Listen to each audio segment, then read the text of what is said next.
ఒక చిన్న స్టోరీ. ఇంద్రుడి భార్య ప్రేమతో ఒక చిలుకను పెంచుకుంది. దానికి జబ్బు చేస్తే దేవవైద్యులకి చూపించారు.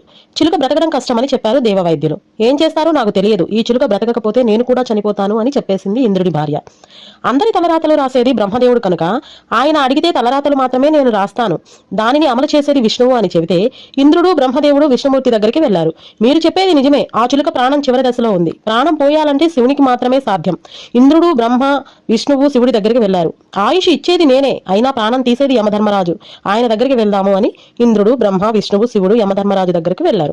విషయం తెలుసుకున్న యమధర్మరాజు ప్రాణం పోయే స్థితిలో ఉన్న వారి పేర్లను, వాళ్ళు ఎలా చనిపోతారు అనే విషయాన్ని ఒక ఆకు మీద రాసి ఒక గదిలో వేలాడదీస్తారు.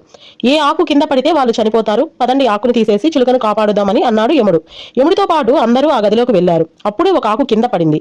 దాని మీద ఇలా రాసి ఉంది: ఎప్పుడైతే ఈ గదిలోకి ఇంద్రుడు బ్రహ్మ విష్ణువు శివుడు యమధర్మరాజు ఒకేసారి వస్తారో అప్పుడే ఈ చిలుక మరణిస్తుంది అని రాసి ఉంది.